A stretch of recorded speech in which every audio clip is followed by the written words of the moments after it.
Last time we left off, an unfortunate hunter made some unfortunate assumptions about M and unfortunately almost died by Kingsdale's hand. By Kingsdale's table. And chair. And chair. Let's not forget the chair. After which, Sarah Young approached the recruiter onboarder of the Prosperity Plateau Mining Corporation, sought out M to offer her a performance evaluation of solving a murder of a Mr. Peter Hooper. You know, I wanted to be smart and be like, why would you have someone solve a murder to get a job? And I'm like, I guess she is like supposed to be like a fortune teller. That actually makes a great deal of sense. Never mind. Yeah, she kind of has set up a business being like, I can tell the future. I guess I don't know if Sarah knows that yet, because when I talked to her, I just talked to her about doing accounting. You're right, but you also have been scamming the miners up north. Speaking of which... They're not miners. Prospector. I was telling Kaylin, why have I not made a crazy old prospector yet, you know? I don't know. That's your fault, man. The night is young. Speaking of which, though, M gets to mark corruption because you, whenever you offer false prophecies, you mark corruption. And you did that last time in spades. Yeah, that's how I set up my business.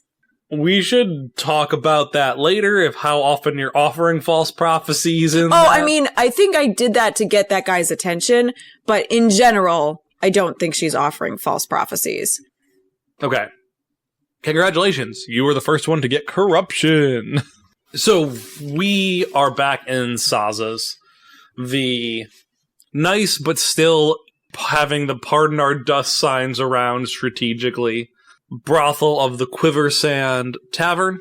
You have some space here, so you take Sarah into the back. Again, she looks like to be a young woman in her mid-20s.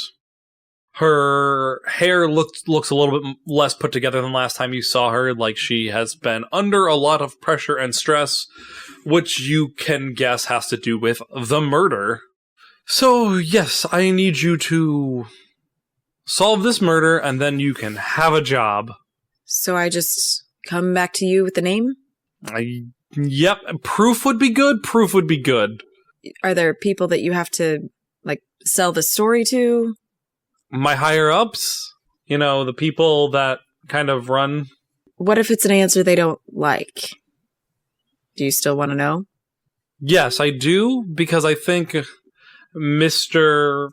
Wagner likes having an answer more than he likes not having an answer. All right. What's in it for me again? Oh, the job, right, sorry. The job that we've gone over that you want. Do you still want a job? I definitely do. Okay, so solve the murder of Mr. Peter Hooper. Get me a name and some proof. And I will find a position for you that is not working in the mine. Okay, couple questions. Who is he? Did he have any known enemies? And when do you need an answer by? So, Mr. Hooper was a low-level manager in our organization. He did fine work. What manager is unanimously loved? I have not met one. I'm sure you've had your fair share of bad bosses and mediocre bosses, and he's somewhere in between the two, but I never really worked with him, so I cannot vouch for that. Really? You seem to do a lot of managing up at the mine. Yeah, I'm more of the onboarding side. He was more of the overseeing side. Ah, okay.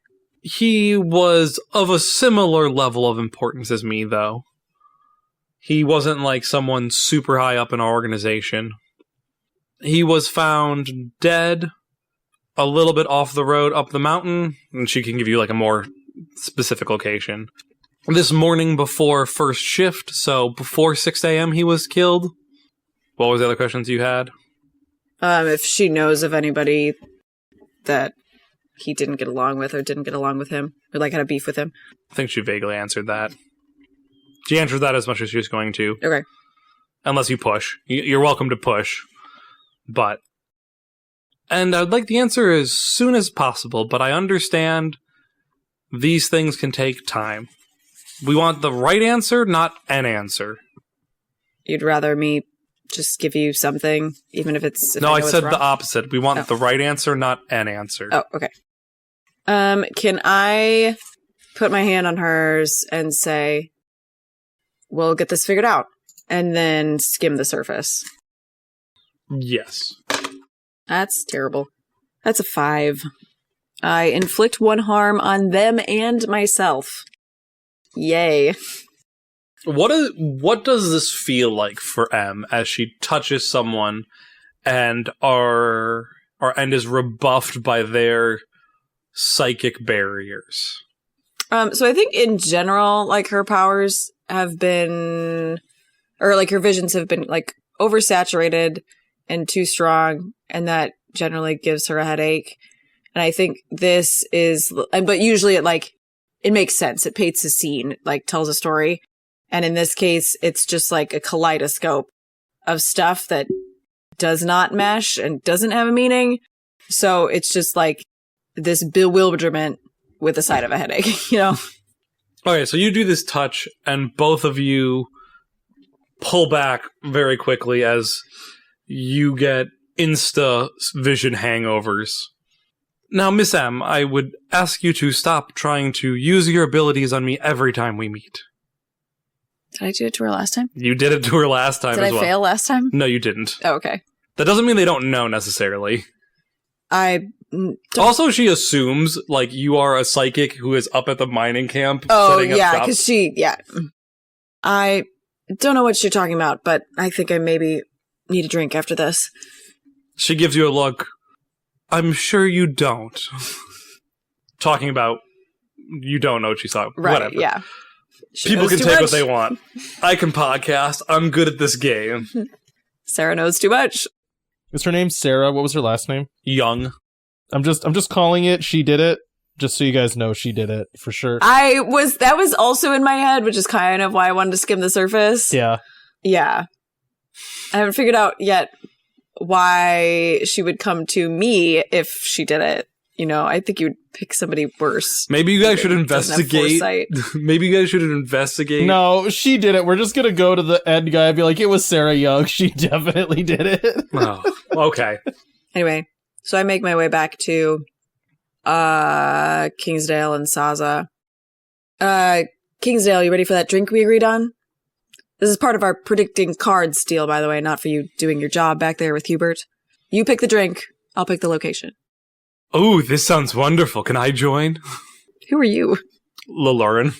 Oh. I would say at the moment it would be irresponsible, in poor business standing, and distracting to have you along with us for the drink. Now, however, though... Don't worry, I'll give you the friends and family discount. Weird to say family, but we'll move on. So... I would love to accompany you for a drink, but is there a reason, given our locale of occupation, our general setting of employ, or our usual spot of rest, that we would take a beverage to a location separate from our domicile and workplace? Are you saying no? No, I am not saying no. I am inquiring as to the need for absconding from, you know what? Lalurin and the other Lalurin are odd company for a friendly beverage. I agree. And Kingsdale leans over the bar and grabs a bottle of whiskey and goes, "This may come out of my pay." You don't get paid. I take money from dealing cards. I understand that you do not immediately have the necessary cash flow to hand me a salary or stipend, even though that would be normal in these types of circumstances. However, that was not our deal. Some things... You can just pay me back from the money you get from cards. Now, among friends, is there such a need for exchanges of currency? Must we reduce our working relationship to one of commerce when it could be instead one of felicitation and kindness? I didn't think we were friends. You have wounded me. You have wounded me to my very core. I am your employer. To my very heart and soul, you have wounded my affections for you as a kind, caring, and otherwise... I have watched how well your card games have gone, and Saza holds out a hand. Kingsdale opens his wallet that is at this point now, like, stuffed with cash, and hands her some money. I believe that is more than fair. Puts it back in his pocket. Yeah, she takes it and pockets it. Saza, we're going to need 3 flasks. We're heading out to the mining company. We have a murder to solve. I'm excited to join. I'm sorry. I didn't think I was needed in that. When did this when my offer to join you in a beverage did not necessarily include staring at the body of the recently dead? That wasn't a stipulation in our deal, was it? No, I guess it was not. It's as they say back home. 2's company, 3's even better. 4 if you can find them. We cannot find 4, but I would say a chaperone would be appropriate in this case, and someone and then he, like, stops, and you see, like, fear on his face.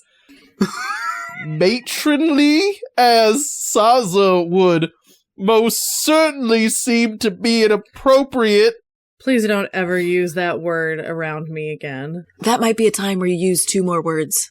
Madamly or experienced? See, Saza, it's as I said, everyone thinks you're boring now. I did not say boring.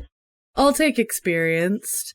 Experienced. Given enough time, I'm sure you would have landed on boring when you use your 47 synonyms to say the same thing.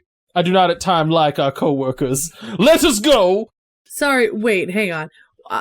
Other than being a chaperone, why do you need me to help solve them? I don't have any experience in solving murders. And also, I'm sorry, I assume we're talking pretty low here. A murder? I'll explain on the way, but 1, I figure you hear a lot of gossip around town, and I have a hunch you'll be useful. Oh, okay. And like Saza, what time of day is it? It's morning, right? Ish. No, it's afternoon, I think. No, it's afternoon. Okay. It was like the low point in the afternoon when Hubert came in, and I don't think this took hours. Oh, you're right, yeah. It's a low point in the afternoon? Yeah. Saza will turn to Lalurin. We're just gonna close up shop for a little bit. I'll be back before it gets busy. Okay, but I expect to be open for tonight. I have clients coming. Oh, I know. I'll be back before we need to open again. And then she'll turn to lead the way, and swipes like 3 glasses. Alright, you guys start your trek back out through the town and up the side of the mountain. M has pretty clear directions on where to go. It is partially... It's a couple miles, right? It's a couple miles to the mining town. It is not... Or the mining village. Whatever you want to call, like, the... Little outpost. Yeah, the boarding house outpost thing out there. So it's like 2-3 miles, somewhere in that range. Like, it's a good hike. This is the place where Peter Hooper was murdered is between town and there. Okay, so it's still like a mile and a half of walking. Yes. Okay. Kingsdale is definitely riding his horse. Next to the 2 of us. Describe walking. Lady Begonia for us. The fair Lady Begonia, right? Oh yeah, the fair Lady Begonia. Hang on a second. Oh no, there's a picture. Well, there is a picture, but... That you have to describe with your words. The fair Lady Begonia, in terms of horses, is what's called a tinker horse. She's relatively short and very stocky. She has like a really long mane and like furry hooves. And the best description of her is she looks like a horse that could run into a werewolf and win. This horse is 1 part horse and 2 parts truck. Like a short Clydesdale. I was gonna say, so does she kind of look like the Budweiser horses? Yeah, just smaller. Too bad she's still only 1 horsepower. As we're riding, though, Kingsdale looks at Em and goes, "If your feet get tired, I have been told that I make a lovely riding companion and am adept at ensuring that no harm befalls someone that accompanies me on the fair Lady Begonia, perhaps the best behaved horse in all the lands, and, might I say, the best coiffed." Horses don't like me. Did you do something to a horse in your time? No. They just don't care for me, in my experience. Kingsdale looks at you and looks down at the fair Lady Begonia and kind of like scoots closer to Saza. "I am concerned for your safety. The fair Lady Begonia, a lovely horse, has been used for less than friendly endeavors at times, and as such is adequately trained in trampling, pouncing, and otherwise charging and dismantling foes. So, if you notice any look of rage, let me know, and I shall try to ensure your safety." All right. The fair Lady Begonia fully ignores them. So you guys go through what is the scrubland desert and start your way up this mountain, where you get into the cooler forested area. There are large trees, old growth. Well, actually, as you first start up it, there's a lot of tree stumps that were cut down to build the town that you guys now reside in. And as you get further up, the trees are full and large. You have these large evergreens. Is this like the forest up the mountain? Yes. Next to town?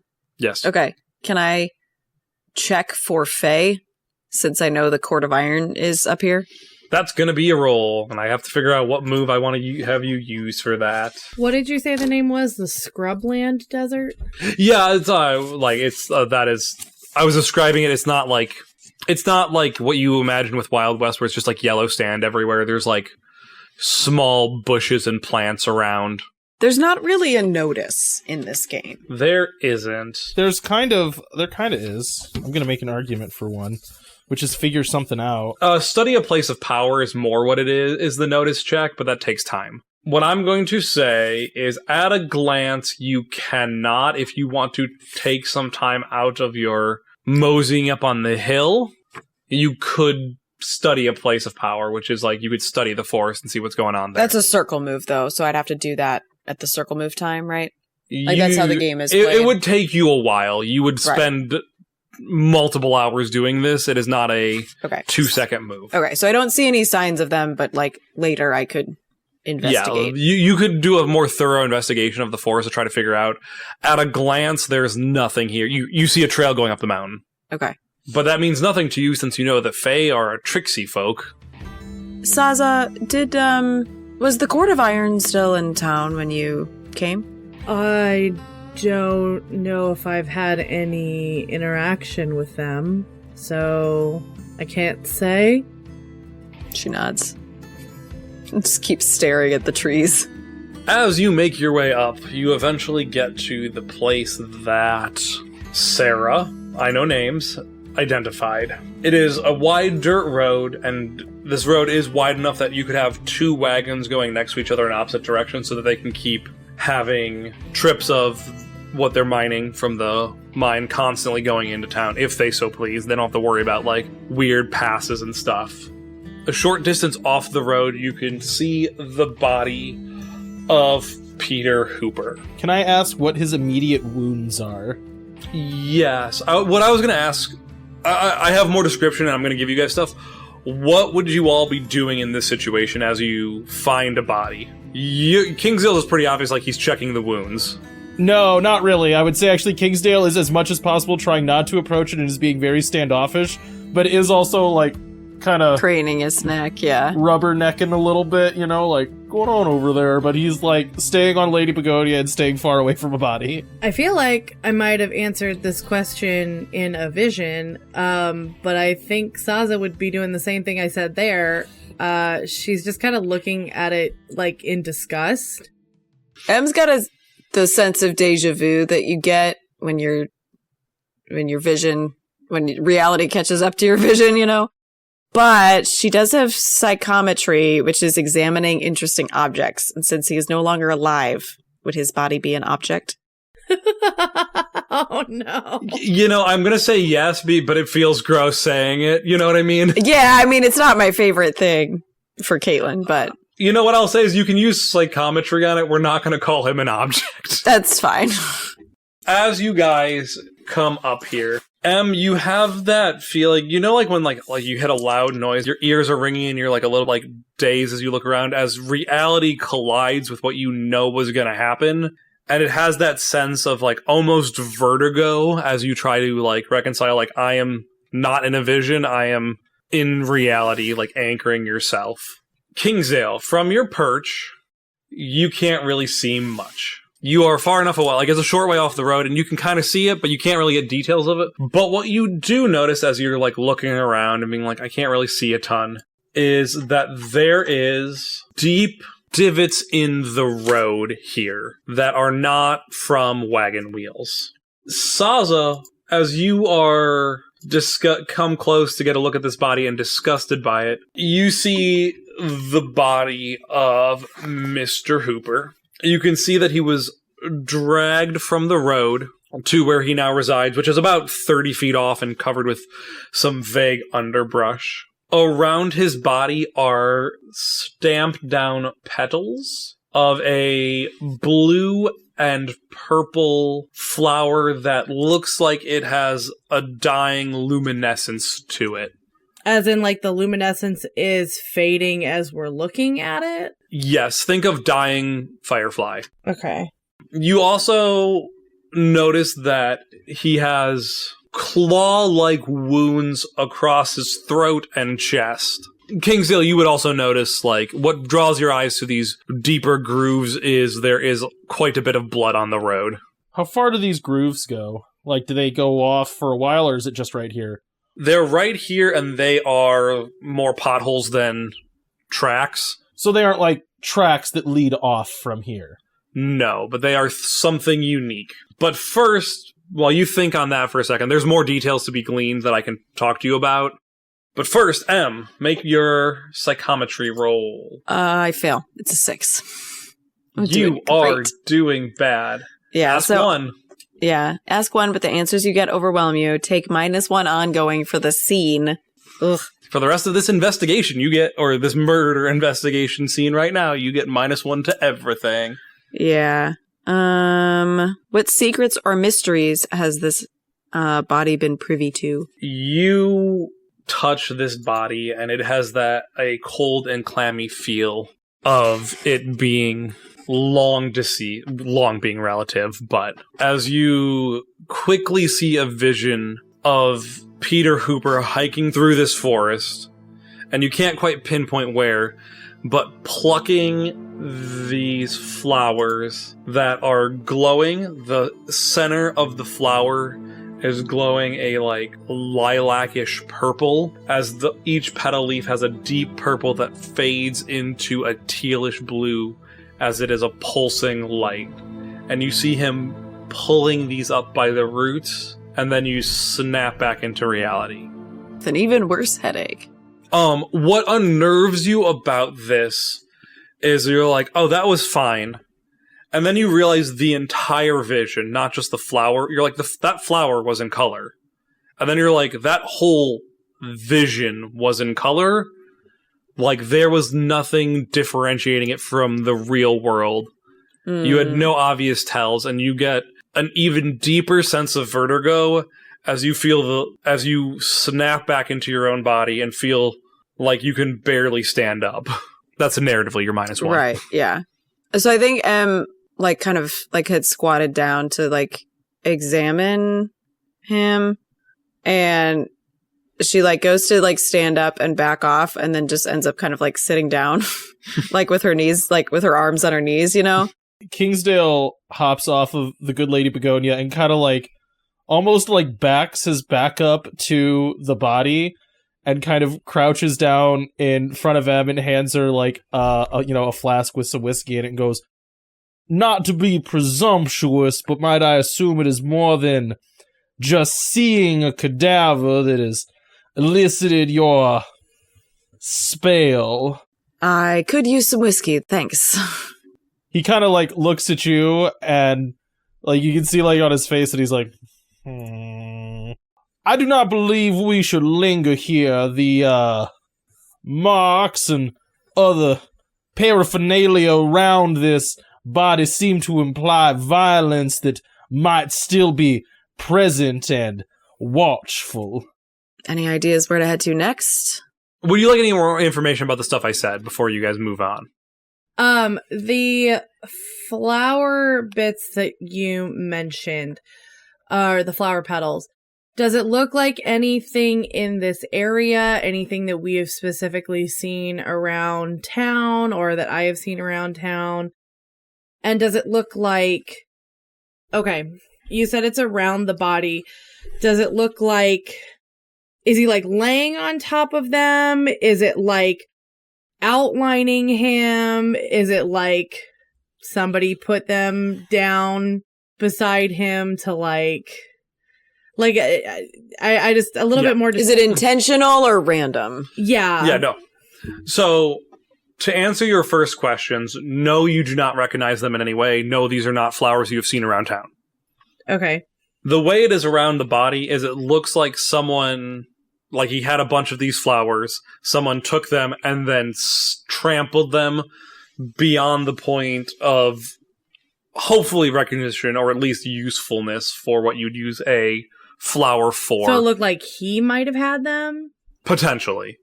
They're sitting next to him, like in a like trampled heap. It's like a pile. Yeah, a trampled pile. Okay. It's not like, it's not outlining him. It's like kind of in the same place. Maybe as if someone had a bouquet. Yeah, it's the idea, it's a similar feeling of like someone like tossing a room and like you find like some destroyed artifacts in there, you know, like this piece of paper has been really ripped up and you're like, that's not a normal way for this to be, you know? Yeah. And someone intentionally went out of their way to destroy it. Yes. Kingsdale's got some questions. Cool. Hit me up, Kingsdale. So Kingsdale, like, you can see him, like, grimace as he kind of sighs. He grabs a couple of the flowers and, like, sweeps them up into a handkerchief, and, like, he doesn't touch them with his skin. He, like, pulls back his sleeve, you know what I mean? To, like, kind of grab them through his sleeve and then puts them in a handkerchief and folds them up and puts them on a pouch on the good lady Begonia. And then he goes back to the body, and I got two big things. One, I just want to rifle through his pockets. DNA doesn't exist, so touching him really does nothing. And two, he wants to see if he was armed and if he is, like, missing a shot, right? So, like, did he have a gun?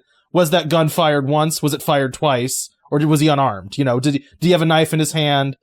Were the wounds on his front or his back? Stuff like that. So, I'll start with the easy one. The wounds are on his front. It looks... I'm trying to think of, like... His throat looks, like, ripped out, almost. Like, it is... Does he have anything on his arms? No. The front of him, when looking at it, it looks bad. Like, it looks very shredded in a way. How much has Kingsdale dealt with animals with claws? I would say a great deal. To Kingsdale, if he has done this a great deal, it looks like the imitation of claws, not actual claws. Okay. There is a raggedness that comes from monster talons, right? So this almost looks surgical, like it was knives. Right. It looks like it was knives, but looks like they were knives meant to look like claws. Does it? Yeah, I understand what you mean. He got Wolverined. Wolverine! Yeah, he got Wolverine. This is Deadpool, he got Wolverined. Is there a Honda Odyssey nearby? Okay, I have another thing I want to do to the wounds. Kingsdale's gonna take out his crossbow, pull one of the bolts out, and just set it on the wound, which is made of silver, and he's also going to take out his dagger and just place it in the wound, and I want to see if there's any reactions to that. Those are holy and silver. Would you expect to happen with either of those wounds if they were positives? Okay, so here's my couple theories. One, let's say it got clawed by something very large and it left something in the wound, right? Like if you raked your fingernails across someone, you would leave DNA or even blood from your fingers in the wounds. Mm-hmm. So if it smokes a little bit, like the body doesn't burst into flame, but you see like as he runs it along that might imply something attacked him that is susceptible to holy items or silver items, which I think is either fey or it could be a variety of things, but it would at least narrow it down. This was something supernatural. At this point, I think Kingsdale's expecting it not to do anything. Or, second option, this guy's got something jacked up with him. If his body bursts into flames, like this was a vampire, you know what I mean? Right. Or this was a werewolf, or this was a demon, or something, you know? Right. Like, if the body starts convulsing, it's like, shoot, this is not a human, you know? Humans don't care if you stab them with silver. More than the normal amount of caring if you're being stabbed. Right. Okay, I was just curious what you were going for so that I could answer your question satisfactorily. Nothing happens with either of those. Okay, pockets and gun. He has I think he would have a gun. He would have a gun and a knife. Both are sheathed. There are no bullets missing. Okay. And then pockets, you spend time, and it looks like most of his pockets have been gone through. Like, in a way where it's like, okay, this is where, like, you know, you find a petal of one of the flowers in, like, one of his breast pockets. You're like, oh, this is the obvious thing. But you're also a hunter, and you know the need to have some secret places where you'd hide something of value or to give you an edge, you know? Like, you always have to have an extra knife. Yeah. So you check on his leg and find that there is an intact flower that he hid in what looks like a normal knife holder. Kingsdale also takes that, like, not touching it to his skin. He, and then Kingsdale stands up and goes, Am or Saza, do either of you feel up to a test of reflex against a quite deadly man with a question on his mind? That would be me. I'll take a rain check. Saza, would you indulge me? I promise I am not being foolish with this game. I mean, I can certainly take whatever you want to throw at me, but could you elaborate a little bit more? Certainly. Kingsdale draws his revolver and unloads it and goes, stand 10 paces off, and when I turn, rush at me, and I want to see at what point you could reach me before I could even draw my gun. This man has no defensive wounds, which would imply that whatever thing attacked him was either trusted enough to stand within arm's reach, or fast enough that it might close an impossible distance before someone might have time to draw a weapon or even throw up their arms.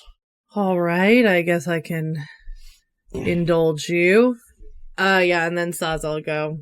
So I guess we, like, play this game of, like, running and seeing, like, as Kingsdale turns, how close Saza would have to be for Kingsdale to not even have time to get his hand down to a knife or a gun. How fast do you imagine demons being, Saza? Faster than a normal human, but not, like, impossible. Okay. She's not, like, it doesn't look like she's teleporting. Right. No, the thing that I was thinking in my head, I'm like, I don't know the distance a human would have to close this. Assume for you, Kingsdale, it is a little bit difficult, but not impossible for you to draw at a reasonable distance. Yeah. Keeping in mind that you are a trained hunter and, you know, you probably practiced for long amounts of time quick drawing on things. Yeah, so I guess what I mean, though, what I'm wondering here is it further than this person is from the road? Does that make sense? Like, there's divots in the road. Did this thing jump from the road to this guy faster than he could hear the jump, turn around, and fire? Which was like 30 feet. The answer is no. I understand what you're asking. The answer is no. So this thing is either a trustworthy thing that could sneak up on someone to their front, not to their back, or is preternaturally fast. Also, I have noted down that it looks like he was dragged. From the road. From the road, yeah. So he was, if there's a lot of blood on the road, I believe he was attacked on the drug road. over here. Drug over, Oh. yes. What would be the point of that? He's under brush. Like, Oh, is he? yes. I think the body's hidden. Yeah, I said he was under some bush. Oh, okay. I will say it is a half-hearted attempt at hiding it. You know, like they didn't clean up all the blood. Right, yeah, that's what I'm... If you're going fast on the road, you might not necessarily notice it, but if you're looking, you obviously can. You also don't know when he was murdered. You knew Right, it was before 6 a.m., so dark, kind of. So there is a chance that the cleanup was fast because they just didn't want to get, like, they didn't want him to be noticed for as long as possible. Did he have a lantern? Oh. Yes. It's broken on the road. That's what I'll say. Okay, I got one more weird thing I want to do, and this is going to be like a series of questions, so get ready, and you can probably figure out what I'm doing. Kingsdale takes out one of the pedals again, holding it in his sleeve. Or maybe he has, like, riding gloves that he puts on, you know, very delicate. He smells the leaf. Does it smell musty or rotting? Or like almonds? You want to just know the smell? Sure. Well, what is the actual question behind this? What do those things mean? Right. What this is the order you go through to find out if a plant is likely poisonous. Okay. Trying to think of what it would smell like. Like, this is a very valid question that, like, just did not register in my brain. No, I guess the long and the short of it is if he gets no immediate warning signs from it, he's going to place it on his, like, the inside of his forearm and wrap it in cloth against his skin and wait like 15 minutes. Cool. Typically, if something is poisonous, your skin will react to it. I'm trying to think of what the smell would be. I'm thinking hard about that. It's an interesting question, and I don't have a immediate answer. Well, if something smells musty, rotting, or like pears or almonds, that typically, well, pears or almonds indicate cyanide, and just rotting or musty smells indicate poison. I would say it does not smell poisonous. Yeah, then he's going to do the thing. Like I said, he's just going to put it against his arm and wait 15 minutes. Em's gonna pick up some of the scattered petals and put them in her pocket. Kingsdale's like, might you prefer to perhaps use gloves while handling? Never mind. We're not. You're putting it on your skin. I will not confess that this is a wise course of action, rather a quick one that only one of us need take, but never mind. It makes a show of, like, wiping your hands on her trousers. Kingsdale just kind of, like, you can, like, see in his head, like, books that he has read about how to do this right, and it's just like, you know what? We don't have to get into it. This guy does not seem to have been poisoned. All right. Any other questions you have while you're here? No, but I have something I want to say. Cool. I'll let you know in a little bit what happens with the flower. I believe maybe a trip to the apothecary might be worth our time, as my understanding is the person who runs the establishment, who presides over the counter and peddles all manner of chemicals, tinctures, and potions, might have some understanding of a glowing, semi-magical flower petal. I was gonna suggest the same thing. I was actually going to suggest stopping by the general store and seeing if maybe somebody ordered them in. An interesting thought that I had not considered. I don't remember, I can't recall, seeing any flowers that look like this around town or the surrounding areas. So I think either of those options, either the apothecary or the general store, might be appropriate for where it came from. A sound idea. Again, this might seem like the depth of foolishness, but Saza, is there a law in this town that might collect this body? There is a sheriff. I haven't the foggiest. I would assume that there would be someone who would come by and get the body once it's discovered by more than just us. Unless we, report it. Kingsdale's gonna take the gun and put it in his saddlebag. I'm unsure as to what attacked this man or where that thing might be, but I already am concerned with its offensive ability and wish not to provide it with the means of ranged assailment on our personages as we ride off into the sunset. So is that pistol valuable? I might split it with you. Just, tracking your motives. So was this helpful? I don't exactly know what I'm doing here, but if there's anything else you can think of, let me know. I assume I might need to get back to the tavern soon. I guess I'm wondering, you've probably seen a lot of creatures, if these sort of marks resemble anything to you? Doesn't look like anything specifically demonic, if that's your question. I don't recognize claw marks like that. Doesn't stand out to me as being... I don't know. It doesn't stand out to me as something that I would recognize. I guess I was more wondering if you've had any clients that maybe revealed they could do that kind of damage. Let me think about it and I'll let you know. But right now I can't think of anyone. Zach. So 2 questions. 1, is there anybody who has passed by who has, I guess, been gossiping? Do you have any moves with that? No, Okay. I was literally looking at them. Unfortunately, the moves that I have are very if we get in a fight. I'm not a very good, what's it called? Investigator, which, Zach, we can talk about this off recording. I don't know if I want to necessarily keep one of my moves. Mm-hmm. Yeah, I'm not opposed to switching stuff around. We're starting a new system. We're going to figure out what you actually want to play, and I want you to have a good time, so I'm not going to be no. Yeah. Although, now that I'm looking at it, I think that might be the one I have to take as an imp, but we'll see. I'll double check on my sheet and stuff. Mm-hmm. But my other question is, would I see so I could be wrong. My assumption when I see a glowing or a luminous flower of some kind is that it's more, I guess, supernatural or magical, or not specifically. In my head, I'm would I have seen that more specifically in a non-human realm? Where has Saza traveled? So I assume she would have been in... I mean, I could extrapolate and say I was sent all over the place because I was set as a, liaison. Liaison for my patron. But I would say generally she was probably kept to the, sounds funny to say, but the heavens and the hells.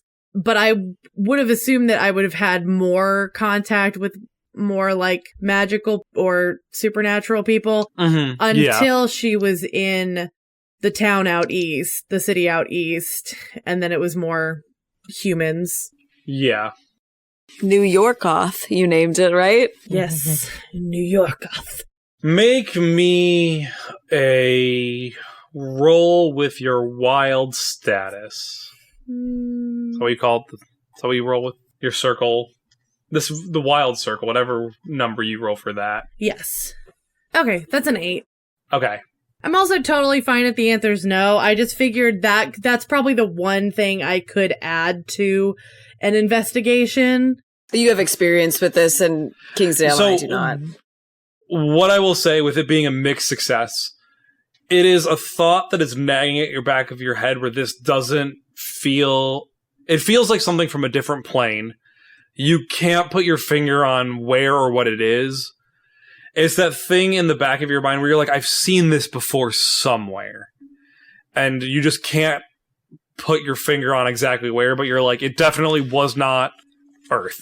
Or whatever you want to call this plane. Perfect. Yeah. No, I'm good with that answer. Okay, so not the mortal plane.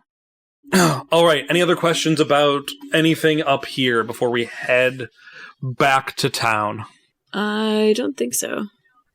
we don't know, Caitlin, I was only like kind of half listening. We don't know anything about Mr. Hooper's background, do we? He was a low-level manager with the mining company. I feel like I could have explained this on our way. The mile and a half. Yeah, but we don't necessarily know if he had like a sweetheart or anything like that. No, we don't know that. Okay. He was somewhere between a bad and mediocre manager, but Sarah doesn't know him didn't have a lot of contact with him, she says. Okay. I feel like I can say this in character. It might be worth chatting with miners that come to town in case he was an overseer to them. Mine workers that come to town on their time off, see what they say about him. Oh, getting gossip like that is exactly what I am good at. So that's certainly something that I can come by. Perfect. Does anybody have anything else? Nope. Okay. Emma's gonna kind of like sidle close to the Fair Lady Begonia to see if she reacts. She takes a step away. Okay. Oh. Not like aggressively, but so it's like, we're friends, and she does that like sidestep where it's like, you can stay over there. Yeah. All right. Yeah, so Em's gonna drag herself a miserable 1.5 miles on foot then. Mandy, just as a reminder, I was looking at your moves. You can let it out to teleport back to the tavern at any point. What does letting it out do, though? If you fail, you get corruption. Oh. What does let it out? So do I have to roll for that? You roll with spirit. Choose an ability, roll with spirit. How much corruption can you take before it's an issue? Every 5 you get a level up. You can take your 30th means your character goes full on evil. Oh, you have to fail 30 times? Well, it also triggers when you do your triggering move. When you injure or greatly endanger an innocent bystander, mark corruption. Oh, hang on.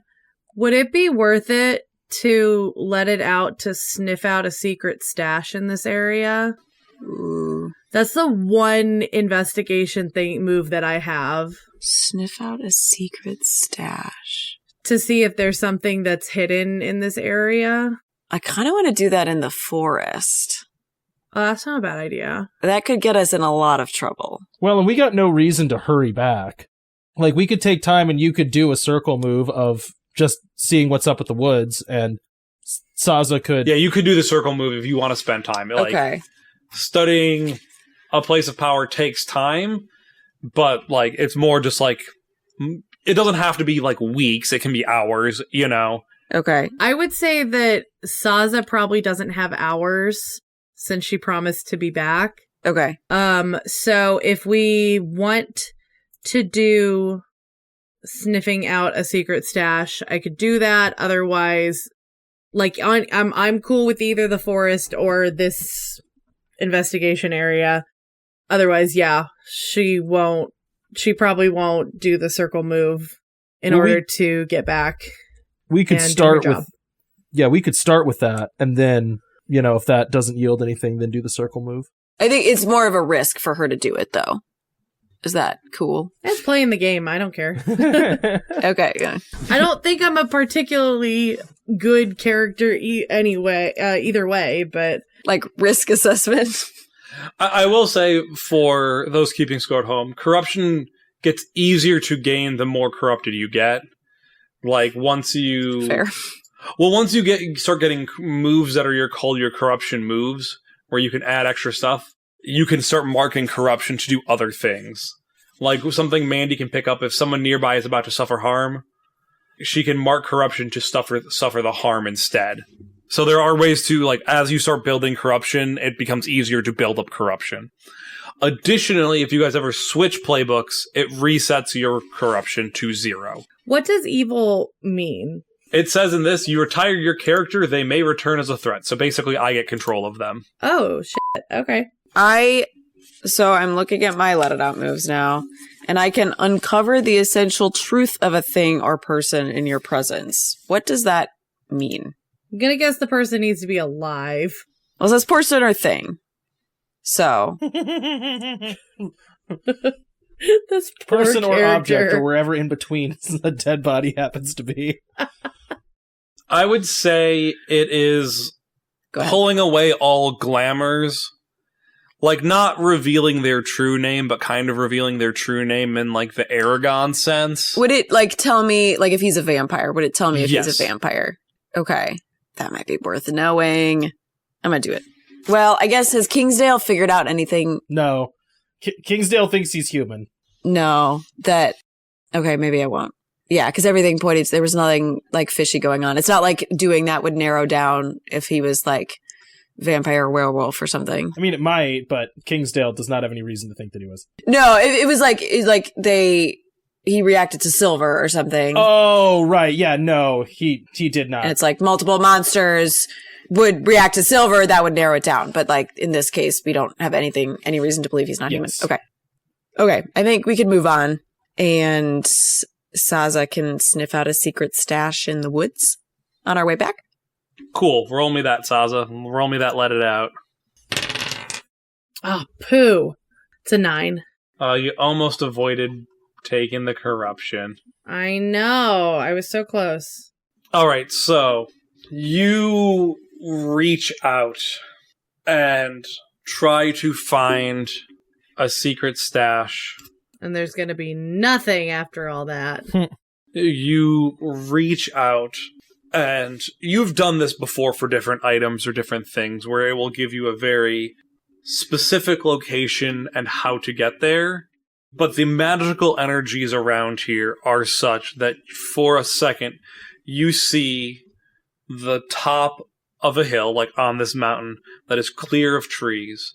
And in that, there is I'm saying fairy ring to show like the circle that mushrooms grow in, not a literal fairy. Mm-hmm. But like a fairy ring of these flowers all blooming. And you get the vague direction of east before all of your sense just comes back into you. Okay, is the top of the mountain something that I can see, like, from where we're standing? Yes, it is not covered in trees. Okay. That is how it was limited. So, like, mechanically, I get to pick if you're costly, limited, or unstable. You got the limited, like, you got a brief glimpse of what it was, or it was, like, giving you a brief glimpse instead of telling you exactly where to find it. Well, okay, yeah. But, so where we are physically standing, if I do a 360, can I see the top of a hill, mountain, whatever, that does not have trees? Yes, you can see the top, or, like, a peak of the mountain. It is not what you saw in your vision. But you have a sense of pulling you east. Like, it is the crest of a hill, not the crest of the mountain. Okay. So if you were to, like, if M was to stay here and study the forest, she could potentially find it by striking out east off the path. Okay. As, like, Saza comes back, she, like, shakes her head. So I did manage to, I don't know what you call it, reach out a little, and the feeling that I got is that we want to head east. We're looking for the top of a hill with a ring of those flowers. And that should be able to give us a few more answers. All right. As long as nobody takes them from there. I mean, us. We should not take them from there. Seeing what happened to Peter here, I think we'll be okay. Just need to keep a low profile. Can the fair Lady Begonia stay by the road? The fair Lady Begonia is capable of traversing any environment that you could ever imagine. Oh, She has ridden up the sides of mountains, down the bellies of rivers, and across passes so treacherous you might not even imagine them. I didn't mean she couldn't. I just didn't know how quietly she could do it. She's a horse. She gives you a look.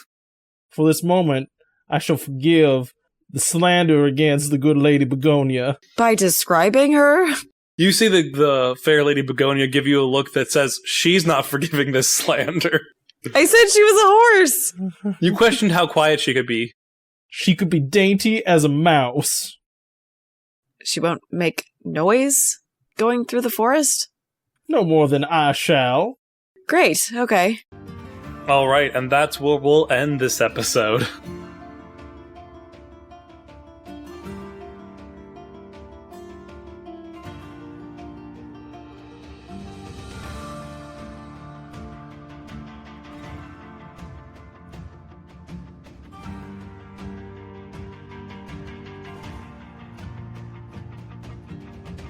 Hey Wanderers, thanks for listening to our campaign Desperation. As always, you can follow us on our socials, and if you like what you hear, leave us a review on your podcast app of choice, and tell a friend about the show. We hope you've enjoyed your time in Desperation. Just because it's the end of the line, doesn't mean you don't have options.